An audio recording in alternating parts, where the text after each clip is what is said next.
Okay, I'm just going to remove a couple of things here. All right, so welcome everyone to today's online training, and we're into the first lesson of the building the laws of accuracy in the full swing and driver. And today we're doing the laws of accuracy and the law of technique. Technique very important when building your full swing, because it enables you to reach quite high levels when your technique's quite good, and you can get that nice compression on the golf ball consistently. So let's have a little look at where we're at. So we're at the law of technique for full swing.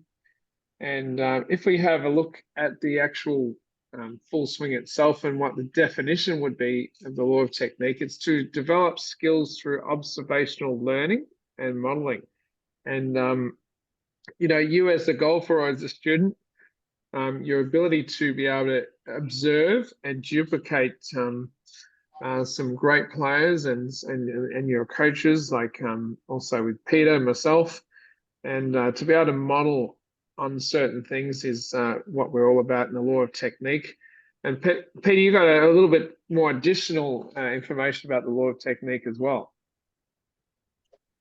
Yeah, what's that? So it was to develop skills through observational learning and modeling, and I think you were talking about understanding a bit earlier in one of our earlier classes. Oh, yeah, look, definitely, yeah. One thing is to mimic. I'll get back here where you can see me. When you model something, you watch something like as a child or as an adult, and you see a good swing, you watch them in the tournaments. And quite often people, after they've watched a tournament, whether it's live or on TV, you can go out with that kind of rhythm and the feeling of that top player swing, and you can play better. But unless you have a basic understanding of what the pieces are when you're building them, and you don't have if you don't have the process of building the theory with a drill, to then build not only the feeling and the look, but to actually understand how the things all fits together. So, for instance, it looks like for a lot of golfers that the arms are going across the body, and that when they pick the club up, they swing it and they go with the arms, and then the body kind of is in the road, and they get either a chicken wing going back or a chicken wing going forward, or they get some sort of breakdown. And if the golfer truly understands that really the hands and arms in the backswing, that's their movement. If you don't look at the body and it goes down, that's the downswing. And this is the follow through, and this is the finish. The illusion is it looks like it's going backwards and forwards, but while this is going on with the hands and arms in relation to the body's center, the body turn is taking us back. And then as we come down, the body turn brings us around. So if we look at that in a direction towards I'll just bring this down a little bit. Is that, just let me bring that down a little bit lower. Oh, it's too bright, Pete. Right, just I just want to be under the bright lights. Yeah, leave it out in the backyard. Yeah, that's good. All right, okay. You can see me okay. I thought I might have been disappearing. No, we can see you just fine. It's a bit bright in the back. Just let it shine up a little bit more into there. Let it go up. Okay, I'm sorry about that. No, you're all good. I wondered why you hadn't complained. I mean, you hadn't said anything. Yeah. Okay. Well, looking at it from this angle here, if I swing through, it's more easy to see the hands and arms are in front of my body.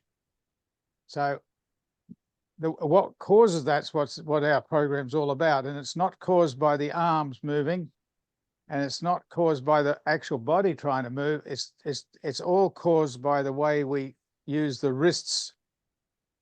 So when I move my wrists like one hand push against the other, that hand pressure off center turns my body that way. My hip goes a little forward, my shoulder rocks up. Now, when I go back the other way, when it goes from there to there, the other hip turns.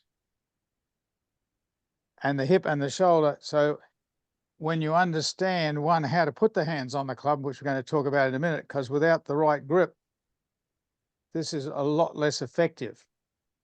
So we need to, one, get a good grip, and then we have to train our hands to push and then push.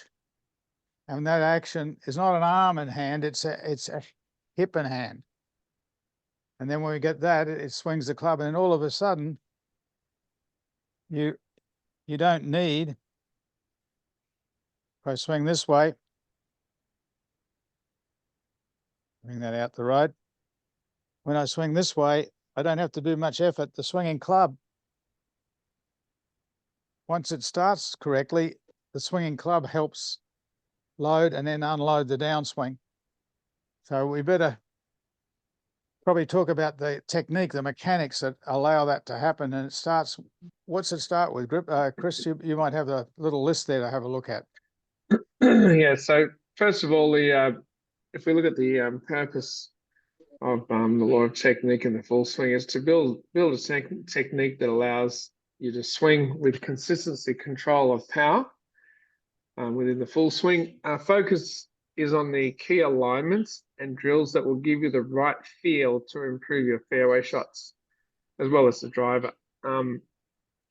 And when you're doing this, you don't really focus on any target at the stage. Just get feedback as to how things feel at this moment. So building the right alignments is very important, and having the drill that gives you the right feel is important as well. When we're having a look, you know, a little bit more of the definition, the ability to perform a physical task is the like law of technique, as opposed to skill, which is the ability to perform a task in a game setting. So, you know, this is where we build it on the golf range, you know, or in a golf simulator, out in the backyard, hitting balls into net. This gives us the ability to be able to build a pretty good technique. And then when you get out on the golf course, that's taking it out in a game situation with targets. But in this case, we're just building technique, better technique, then you'll have more fun out in the golf course. Important points for the technique is, and probably the number one is getting the right grip as far as the left hand and the right hand goes, and then educating your left and right hand how to move, like in separate pieces, and then putting them both together. The hands are the king of the golf swing, and if you understand how they move, then you can get maximum control. Pete, take it away. Okie dokie. Well, the grip is number one. I'm just on the Zoom call. Now, putting the club across in the hand on an angle, Okay. not up in the palm, basically down in the roots of the fingers. So when I wrap the fingers around, this heel pad fits on top. Now, that'll lock the shaft of the club. This represents a golf club, by the way. It's a great training aid. The top here is the top edge of the shaft. This bottom here is the club face, the flat edge here. That's the club head end. And when you grip down about 5 or 6 inches down the grip, when you uncock, if your wrist's in the right position, then it'll uncock into line with that lead arm. Now, some people might have a little bit more stiffness in the forearm, so they won't get all the way, but you're going towards, you're not going out of line one way or another, you're going towards an in-line condition with the lead arm. And actually, as it goes down, it will go down and it will arch. The last 3 fingers of the left hand keep curling, and that'll arch the left wrist and lock in this left elbow, so it stops it getting a chicken wing, and it locks in the upper arm, so you won't get any damage. You've got a very strong area here, so there's less strain on the joints, so you can hit it a lot of golf balls with a lot less strain and opportunity to hurt that. But there's a little part that's missing here. If you don't start in a certain place with your hands, putting your left hand on the club is not possible. You can't do it properly. So there's a one place to start. So if I look at it from this angle,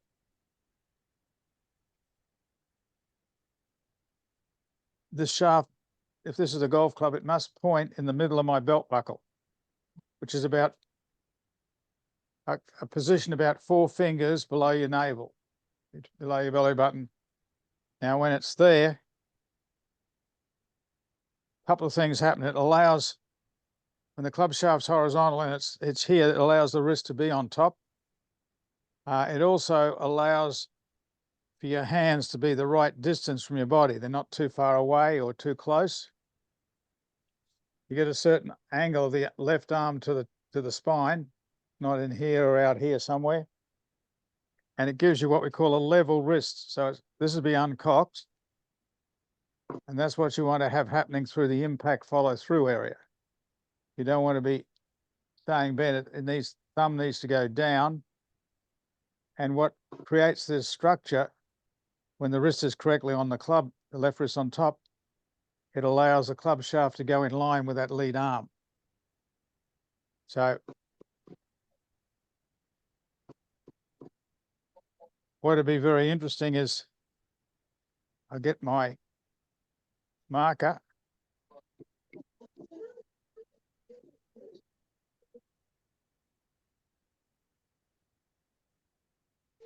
Now, I've marked it up this morning, but the crease just above the little finger here, that's the first knuckle joint of the little finger on the palm side. Club should run from that point there across to the second knuckle joint of the index finger. So when the club runs across your hand on that incline or that diagonal, it will allow when your hand folds over, allow you to have a short thumb. If you were to go parallel, you'll have a long thumb, and that puts more strain up the muscles on the outside. And you're cruising for a bruise, and if you do that, you finish up with golfer's elbow, or you get some problems down here in the wrists and the thumb. So it's really of great value to have an angle. So it's really now, and this hinge pin goes this way for through the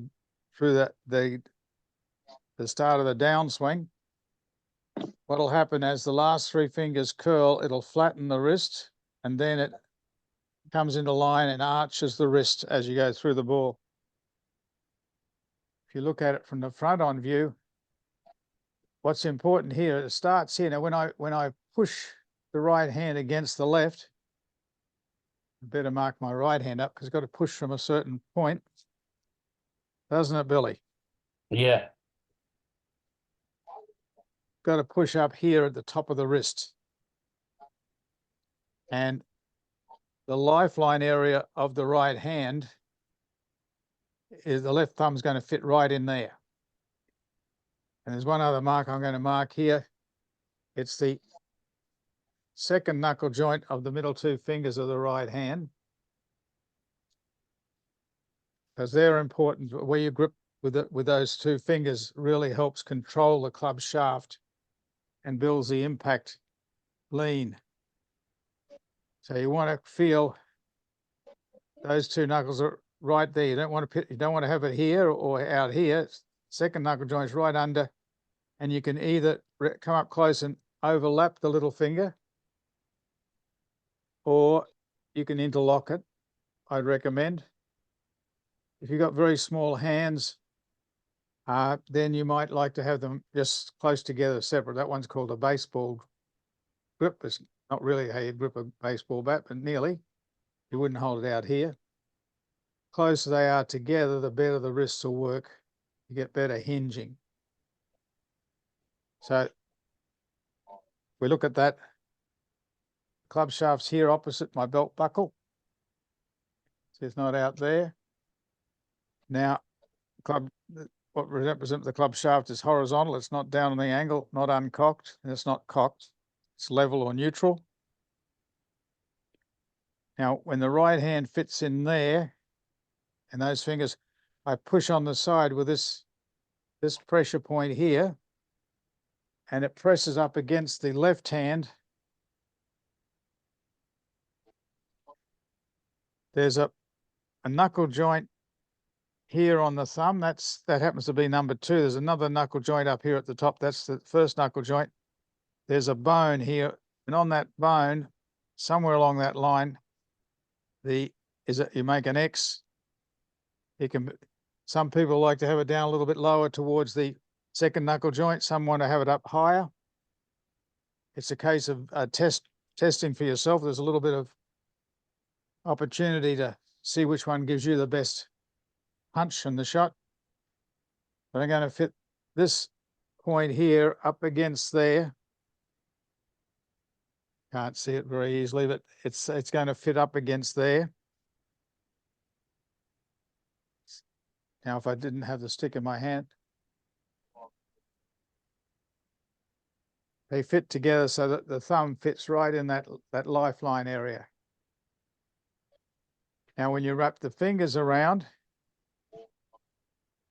and you push your hands together, you see what's happening to the elbows? Very important. When you push down on the left like this, it helps the left arm come in and lock in here. When you push on the side with the right, you get the right elbow comes in. So now when you got the hands like that, I want to grab my power swing out for this. Thanks very much, Frankie, for this. I value this special tool. So if that's the club face, forward press goes back.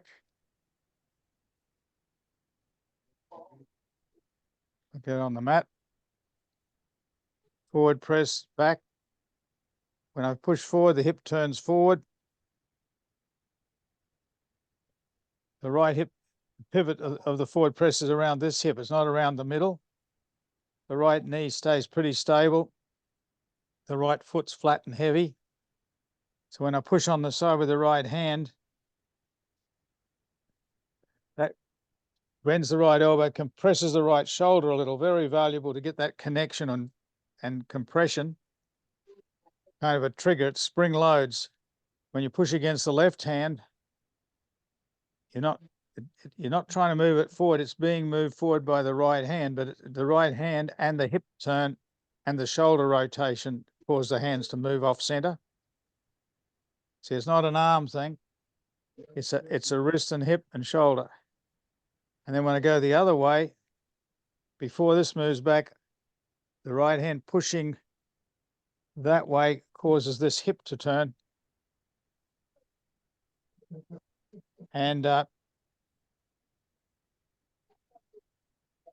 drill that'll build that skill rather than just do it here in front. You can put the club and put it into the ground. I got it upside down now. And I can push off center. And I can just feel how the hand moving off center turns the hip. I get the turning in a barrel sensation. So there's no sway. Forward press, this one doesn't move. In the backswing, I turn around the middle and this right hip sinks. And when I do that, as the right hip sinks, the left hand pushing back the shoulder, you can see the shoulder stays up. It doesn't drop down. And that leaves the body to run against the arms. Doesn't it, Frankie? So the arms, they stay more out here. They don't get pulled across the body. I know it's a drill that needs to be practiced quite a bit just to get the feeling of the pivot running into the arms so the club will swing back. I've got it upside down. And that's a really important, putting your hands on the club properly allows that wrist action and it allows the hinge action to happen in the backswing. And then in the downswing, we can come down in line with the left arm. So it's the hands working correctly are able to happen if you've got a good grip. So I'll go back to Chris, and I know there's more to it than that, but that's the stepping stone, first step. Yeah, first step, understanding the hands. Now, if we have a look at the next step is understanding well, first of all, the lower body movement. Why is the lower body so important, Pete? I mean, it's sort of the foundation of the swing, right? Yeah, it sure is. And you got to have a base, and you got to golf's. It's turning in a barrel, isn't? Even though weight moves, not because you move, but because the club goes one side and the other. That's what causes any weight shift. You don't want to go into agreement with it, otherwise you'll finish up having a lot of swaying and timing. So what needs to happen is, one, an understanding of how the lower body works, and then two, drilling it so that it becomes automatic. So if I was to stand up and then bend from the hip and unlock the knees out towards the toes, and then a little bit of a bump forward puts the left leg more of a pillar looking front on. The right side now is a bit more of a tripod, so that stops the sway and it promotes the correct internal rotation of the hips. So we're turning on the inside. We're not turning on the outside of the hips. And the lower body, when you want to make the backswing, I'll just go through the routine first, because it's always nice to get set up right. This will be a basic setup. I know Ian likes, that's probably the best one for most people, just to get started. A little waggle, educating the hands, backswing position, start of the downswing, and a bit of release. Now, when I push forward with the right hand against the left, the right wrist bends, the right elbow bends, the right shoulder rocks, and that stops this hip turning. So that in the forward press, the right hip pivot is the pivot point. The right knee stays stable. So when I do that, we look at it from the rear view, you can see that there's no movement here. It's all happening from the pivot point. When the left leg straightens and the left hip turns, the left shoulder goes up. We're going to talk about that in a minute, but down below, there's just a slight upward rotation of the hips in the forward press. Now in the backswing, we don't go this way. We even feel like the right hip sinks even more down. It won't. You'll get a load. We say you corkscrew into the ground. It's like a big corkscrew, and you're going this way. You're not coming up. You're winding into the ground. Now, if you can get that feeling, you're winding from the ankle. This is totally like a coil spring here.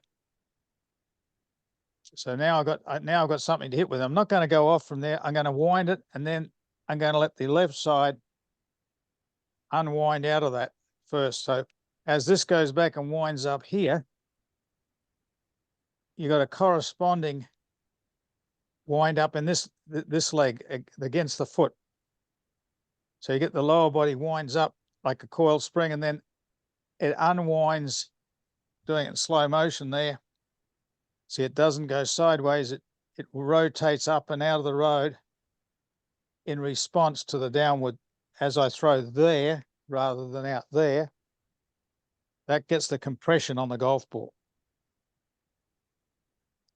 So that's any drills that you can do there to get the lower body. So I'm not going to move here. I'm going to hold the right hip. That's the forward press. Turn around the middle of the hips. Hold the right hip back. Let the left hip clear. This goes a little further. And then this becomes the pivot point, the left hip, and then the right hip releases up. I think we probably should get up and do a few hundred of those, Chris, right now. That's next week, Pete. Repetition next week. Okay, so that action, just learning to do that, you might like to, when you go down the street, when you're walking down the street, you might like to walk down like this, you see. Well, if you look at Greg Norman, I mean, Greg Norman had the RPB, and he talked about the hips and things going back and forth that way, Pete. Well, he had part of it right. The poor fella, he didn't have the downswing right. He not at least coming up the 18th in the Masters one year, he slid out sideways. He had a tendency to. Jack Nicklaus was his hero, and he had a tendency early days to swing up this way. Later on, after he had, I think he had hip operations, same as Nicklaus. They both had very dodgy hips because of that slide. But if he had this part through the ball, it's all history now. But so you can't wind back the clock. He's done a lot of good stuff for golf, but I think he would have liked to have the Masters under his belt. Mm-hmm. But anyway, the right hip pocket back was that was a beautiful thing. And it gave him a lot of room so it didn't come with the arms, it all came from and the nice thing is these alignment sticks are great. I don't want to leave, if I swing back from here, there's some golf balls at about 2 feet back here on the ground. So let's just see what happens when I take it back with our sort of takeaways. Let's see what happens to those golf balls. Amazing, isn't it? You would never have thought that the club would have been that low for that long. So when I swing back, I'm gonna move out my famous light.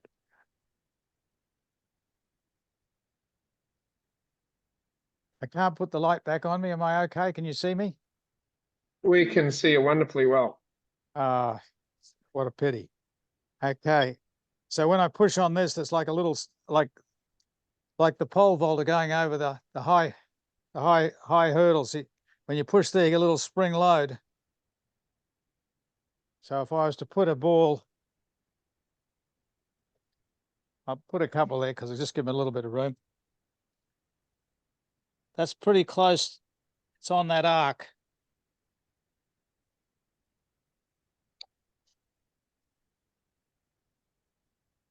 Now that's interesting, isn't it? So let's see. We'll go this way first. So if you got one of these are a great training aid to give you the feeling of getting the start right. So forward press, little spring load. Bingo.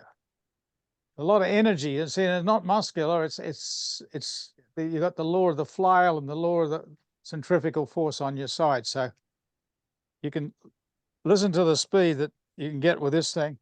Just make sure I'm not going to hit anything. So there's a lot of speed in that movement without having to swing very.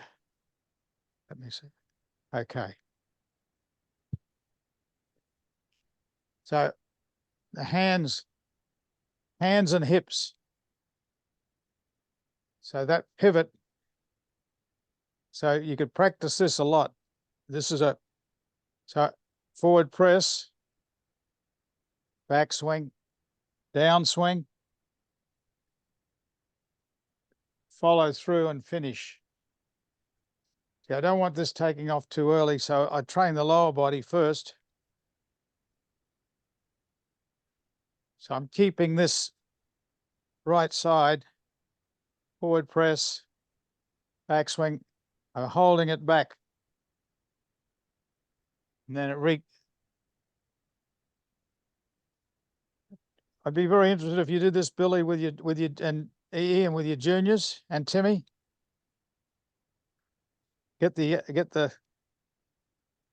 I'll feel the coil and then keep the spring load on this thing. It's a good little exercise to train the lower body.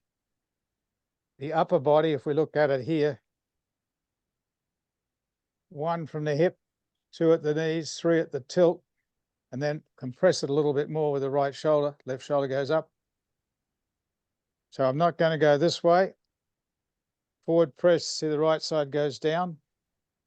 Now backswing, turn in the barrel, no loss of balance. So I'm just turning in balance. Now the right side, my right shoulder would go down with my hands towards the ball. Can go so far, and then once you reach the bottom, then it comes up and around. Really a good slow motion drill.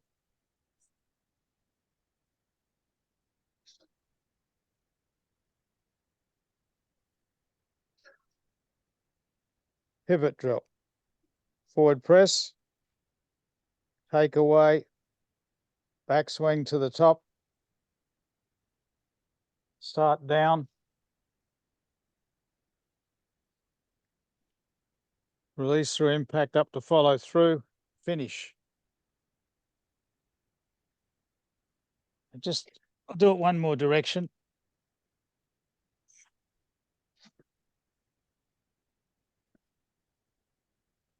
So just standing up, bend from the hip 1, unlock the knee 2, do the bump 3, and then compress the right side, stretch the left. Forward press, right side goes down, left side goes up. Talking about the shoulders. Backswing turn in a barrel, in balance. Downswing, the hands drive the right shoulder down towards the ball. Go so far, can't go any further. The shoulder releases the right hip, the right foot.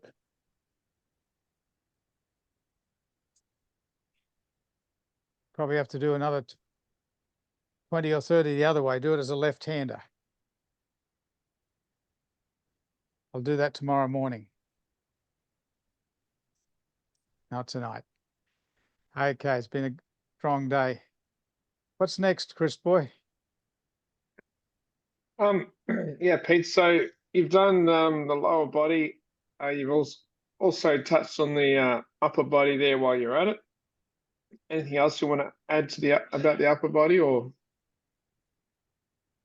No, just the fact that when you do take your posture, get in the habit of balancing on your back foot and starting with the club, at least bring it down to here before you bend. You know, you might be here and take your grip, and then when you come down, try to make a starting point before you get to the ball here, and then bend from the hip. Unlock the knee, left foot, right foot. Now your body's in a position, like this would be the longer, like a driver here, so the shoulders are going to turn, in this particular case, a little more flat. You get down, up and around. But this drill, I like for golfers to get the backswing right. If you start right, that's a back sling. You see, once you do this a few times, see that's, you're not trying to get up here. You're trying to load it. So when you get to the driver,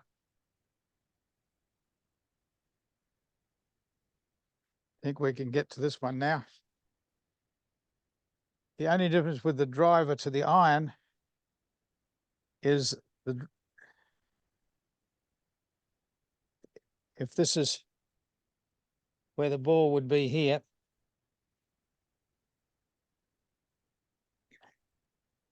put the driver on a tee.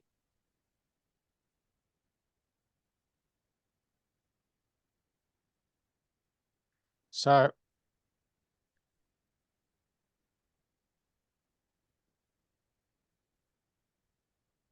the drive of my ball is more there,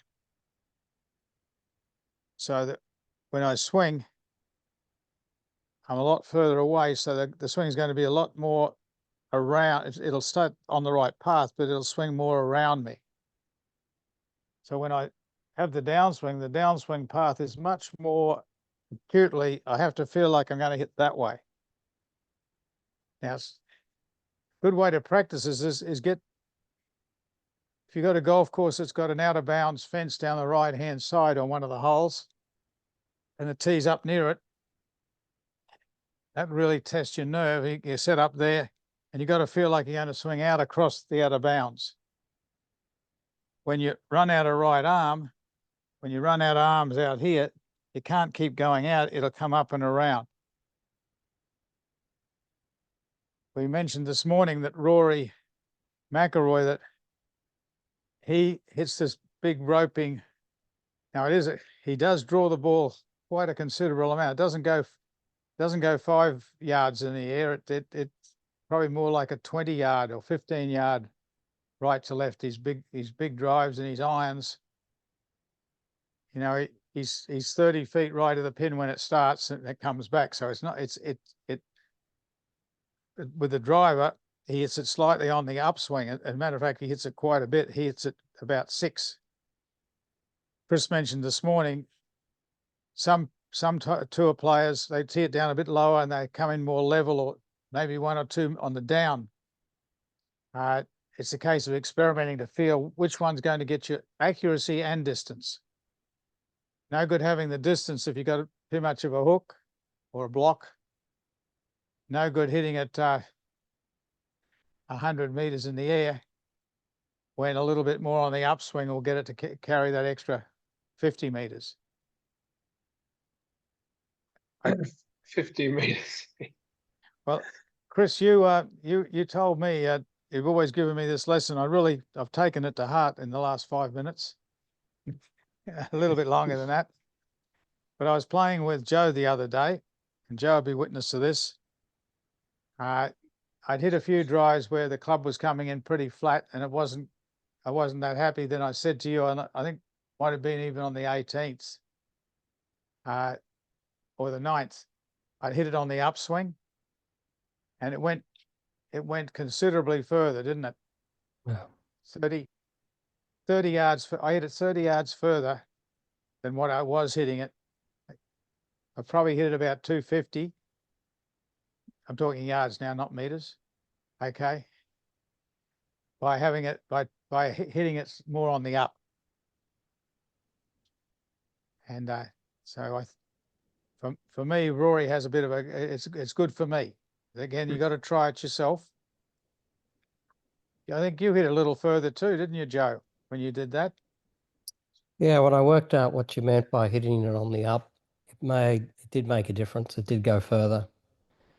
And it was working yesterday as well. And it goes straighter too. That's the nice thing. It doesn't go out to the right. Yeah. Yeah, club has a chance to square up a bit better. Anyway, I think go through the. Go back to Chris. Has anyone got any particular part of the swing mechanics that they want to have a mention about?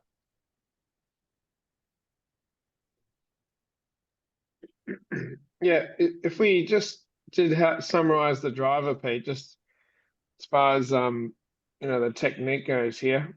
Remember the driver, you want to have 5 inches wider as far as the base stance goes. Set up ball position is opposite the inside left of the, inside left foot for a right-handed golfer. The body is a little bit more tilted. Obviously, if you get it a bit more tilted, it's going to hit a little bit more on the up, just by tilting a little bit. Takeaway is going to be low and slow. A lot of the great drivers have talked about that over the years. Backswing is longer due to the shaft length. So even though the swing might feel the same, on the video you will actually see the swing go back further because of the leverage of the shaft. And as Pete mentioned a bit earlier, the direction of the hit is more from in to out, so more from the inside because the nature of the swing being a little bit more around. Anything you want to add to that, Pete? Or has anybody got any questions? I think that's very, very good. The only thing I could probably say is depending on the flexibility in the ankles, I think to me, one of the key areas is when you finish the swing. Let me get this out the road. When I finish the swing, ideally you want the right knee tucked in against your left. Now, if you get too wide with a stance, or you got not the flexibility in your right ankle, if you get there, I can't get that to there. That's about, I want this knee to touch. So that, and maybe the toes being a little more open, they look wider from toe to toe. The heels, I like the heels to be underneath my hips. I don't want them out. I don't want to have an angle outside. That allows the pivot to be less stressful on the joints. So definitely the driver is, it's because it's longer, if your toes are a little more flared out, not only will it help you turn better, but it will give you that feeling of more stability or centered, as opposed to being a little bit narrow with the irons. Because the irons, you're hitting it on the downswing, the driver is more off the front heel or instep.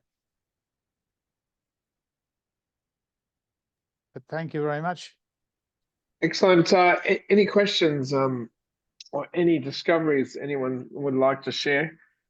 I'm just watching tonight. Billy, what did you get out of that? Anything in particular? Just a little drill with the hip, you know, with the ruler across the hips, you know, turning back and into the forward position. It would be nice if Peter could just maybe do that drill and just post it on just that particular drill, and just post it on, say, you know, one of the Facebook pages. We can have you know, just that one drill, you know. We might stop it and do it at the end here. As soon as all the questions answer, we just do the drill, and everyone can get up and do. We'll do 100 of them before we go have a evening supper. So with your driver, Peter, when you're swinging your driver, at the top of your backswing, your hands are still more central in your core. So your right elbow is still tucked in, and yeah, this would be my driver. This is the length of my driver. So here's Yep. my hands and arms, and when I turn, yeah, yeah, they're in front of your Yeah, chest. Yeah, what Chris said, because it's a longer shaft and the weight, it'll have a little bit more play in the wrist, which and that little bit extra energy will probably stretch you a little bit more than it would with a wedge. yeah, But you definitely, your hands and arms are here, they're not over here. yes. And you're not up here either.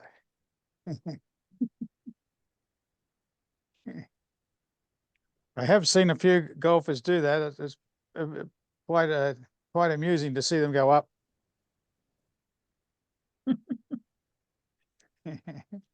You've seen that, haven't you, Timmy?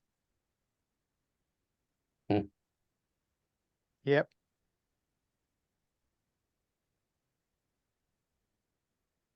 Okay. What about you, Ian? You've been very quiet there in the background there tonight. No, good. Everything in general. Always pick up, you know, little bits, little terms. What Nothing major. Lots of little bits. Right. Just repetition. Okay. Okay. What about Wayne over there? He's over there and he's sitting down relaxing.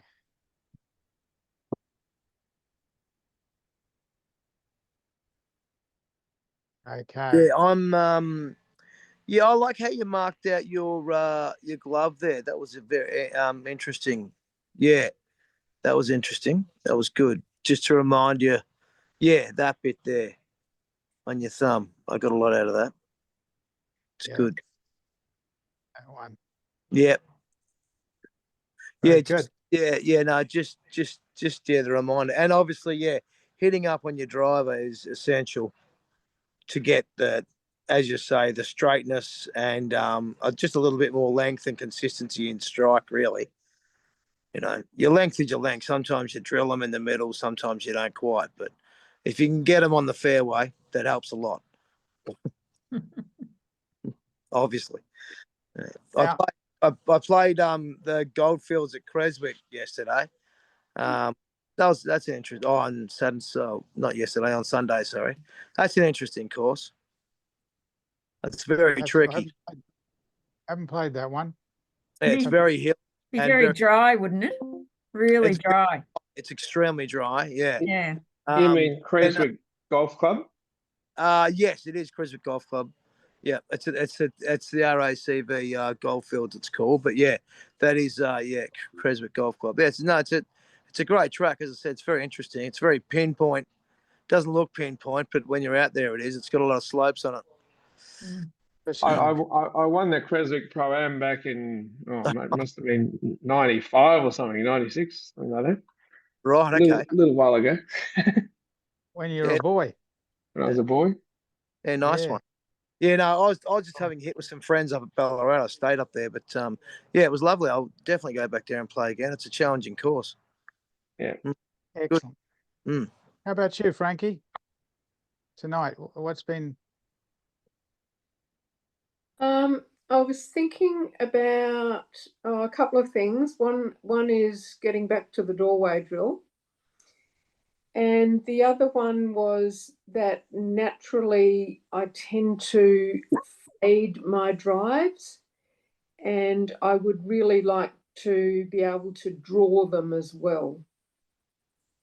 Right. Play the ball a little further forward and hit it on the upswing and see what happens. See if you can get the toe to go. Toe, So- throw the toe. Say that again. Say that again. Throw the toe. The toe's the go. Throw The the toe of the club. So the toe is the go. When you throw, when you're throwing, what Chris said, make sure you're going down and out to the right, but don't leave the club face there. Think of the toe continuing. And if you hit it on the upswing, because the ball's forward, there's more chance the club's squaring up. If it gets a little further back, the tendency is the club doesn't have a chance to square up and close over. So really work on throwing that direction, but allow the toe to go. Don't block. Relax, release. Mhm. Top spin. Thank you. Mm. How about you, Robin? What did you pick up tonight?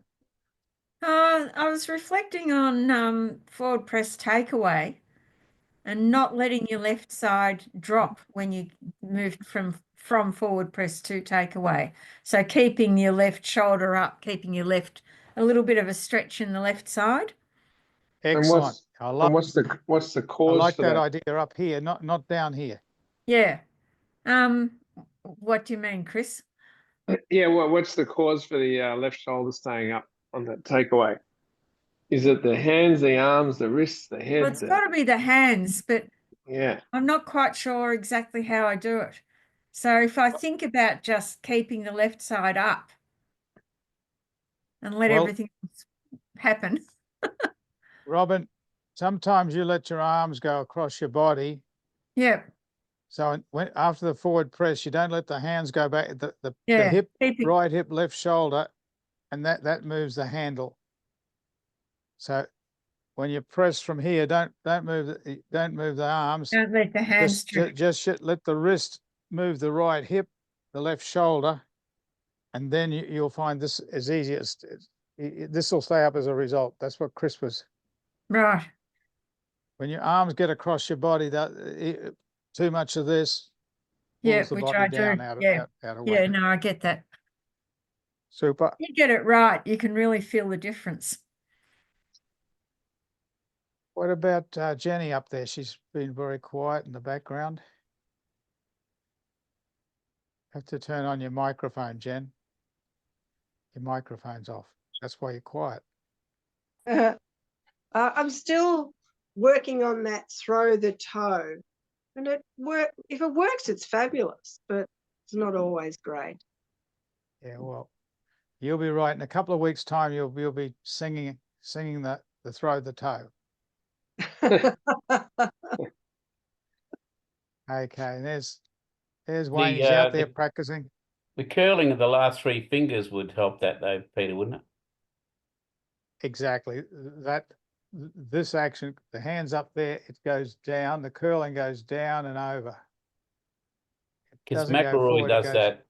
down and over. So Yeah. And the club face Doesn't looks go- shut at that 3/4 of follow through there. yeah, it's got to feel like it closes down earlier. Yep. Mm. By the wrist going this way and that way, not just don't go down. As it goes down, really feel the left wrist flatten and arch. So the earlier that happens, that action clears the hip, so you won't hook it. You think you will hook it, but when you do that, it clears the hip. So Mhm. now the club's way back. And the right thumbs, Peter, do they point more downward? The don't right they? hand's, well, if you look at the one I just gave, I think I got Benny up today with, he discovered the right hand karate chops this way. It's not, it doesn't come over. It's always under. And Okay. yeah. Anyway, folks, the 9 o'clock bell is gone. School is Done. rightio, Chris. Gonna Yeah, gonna rightio. We'll ring the bell? finish up, ring the bell. All right, thanks, thanks everyone for joining in. So next week, bring your gym equipment, wear your gym clothes, because we're going to be doing some working out. We're going to be doing repetition with what we learned today. Sound good? Great. Yeah, Right. no sitting down next week.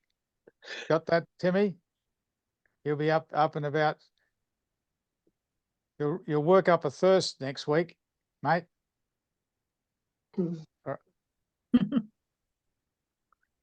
Okay, Going, have a mate. good trip, Peter. Okay. Yeah. All right, Thanks, see you, Rob. everyone. Bye, See everyone. you next week. Thanks Bye. very much. See you, Righto. everyone. Bye. Thank you. Thanks, Pete. Thanks, Thanks, Wayne. thanks everyone. Thanks, Wayne. Thanks, Joe. Thanks.